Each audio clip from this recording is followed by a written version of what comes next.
Hey guys, I'm Alistair and this is the Brooks Glycerin Max.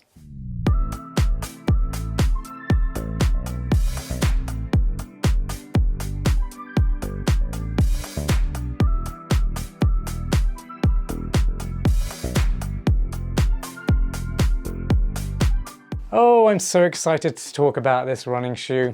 This is a special one, guys. So the Glycerin Max is very much a daily trainer for those who prioritize ultimate comfort, ultimate plushness, and really good durability in an outsole. And where this one really excels is for long, easy miles or recovery runs. And just in general, if you just need to get base mileage, this running shoe makes that feel so easy. It's the new DNA tuned midsole foam that really makes this max cushion running shoe a really top contender in my best max cushion running shoes roundup. To see where it landed, make sure you hit that link up there and visit that roundup for all my favorite max cushion running shoes right now.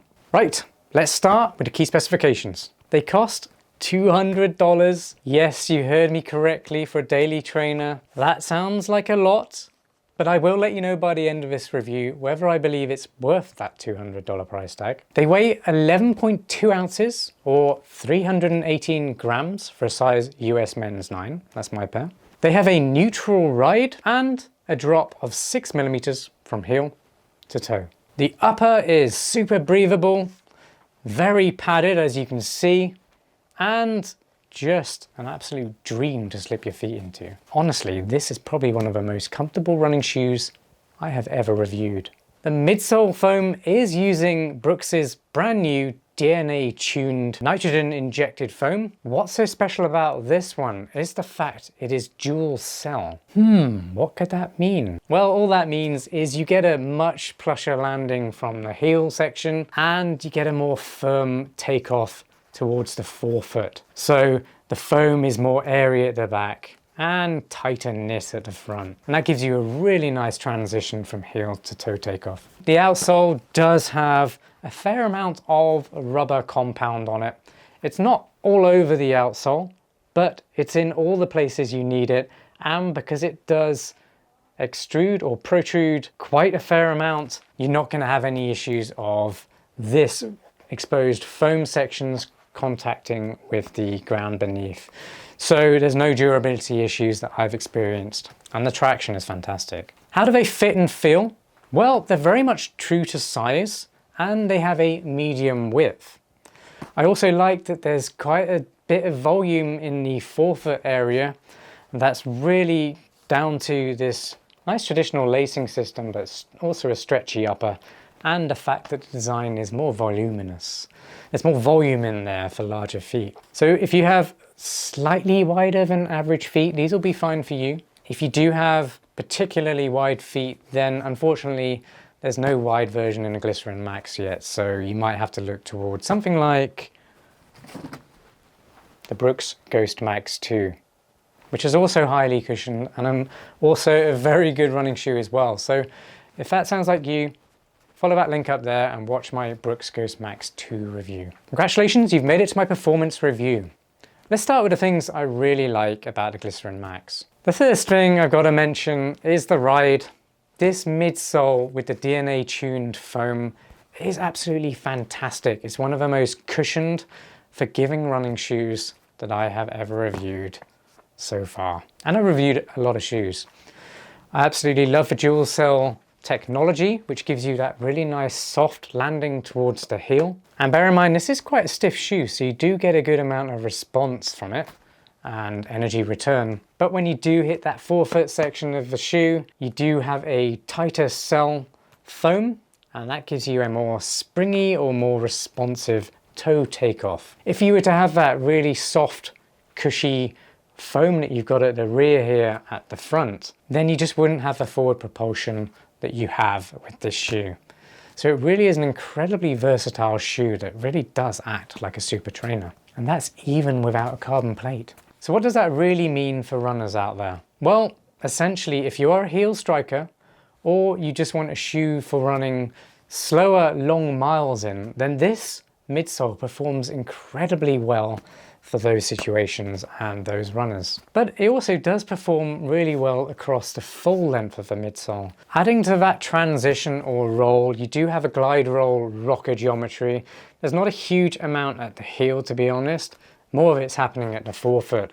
But I really do feel that when I do land and take off. It is a really nice smooth transition, so there's no jolting.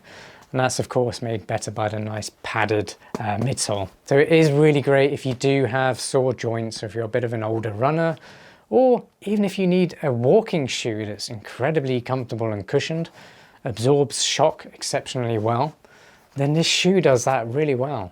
Moving on to the comfort, because that's a huge pro of this shoe as well. The upper is like a cloud. It's like you're putting a cloud on your feet, because the collars and the heel counter, there's so much padding in here, and also the tongue. It really is incredibly supportive. And you can see there is some rigidity in this upper, meaning it is supportive and it does hold your foot straight as you're running. I also really like how durable this running shoe is. And that is down to this really protruded rubber compound on the outsole. So a lot of the time when I see this sectioned off rubber compound on running shoes, it doesn't stick out that far from the foam beneath it or above it. And what that does is allow for durability issues where this exposed foam section can come in contact with any asphalt or concrete, and that wears down really quickly. And of course there's no traction on the foam either. So I really like how this rubber compound is sticking out a fair amount, because that really does give this shoe excellent durability over time, but also very good traction. And finally, I really like how they look. I feel like they've got a nice modern look to it. What do you think? Let me know in the comments down below. If you're enjoying this review, please give it a like, share it with a friend, and subscribe to my channel for more running shoe reviews just like this one. I always keep things genuine, honest, and trustworthy in my reviews. And if by the end of this review you're still not sure if this shoe's for you, you've got some more questions, or you're looking at alternatives, just let me know your situation, what kind of shoe you're looking for, what kind of runs you want to use them for, and I'll get you hooked up with the best running shoes for you. On to the areas where I feel the Glycerin Max could be improved for the next version. At 11.2 ounces, they are on the heavier side for a daily trainer. Yes, you're getting a hell of a lot of cushioning, padding and comfort in the upper for that weight. But anyone who is a really lightweight runner, they might feel that these are a bit too heavy for them. Anyone else is absolutely gonna love the fact that they're just so cushioned and supportive. I myself included, I do really like this. They don't feel heavy to me at all on the run. But I'd be remiss if I didn't mention the weight. And runners with narrow feet, I feel like you're gonna struggle to get a really tight lockdown in these shoes.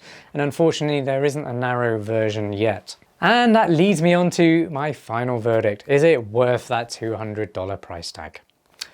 Well, yes. Believe it or not, it is worth it. That's $200, it's a lot of money. But this is a lot of shoe.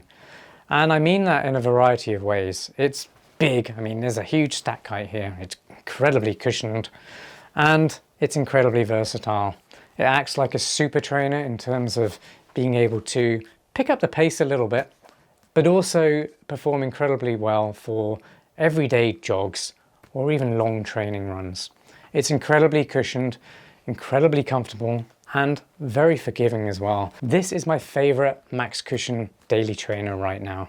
That's a big statement for 2024, but the Glycerin Max has deserved it. So if this sounds like the shoe you're after, I'd recommend pulling the trigger on this one.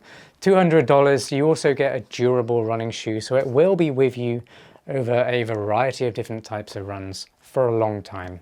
Well, I really hope you enjoyed this Brooks Glycerin Max review. If you did, please give the video a like, share it with a friend, and subscribe to my channel for more running shoe reviews just like this one. Thanks again for watching, and I'll see you next time. Peace.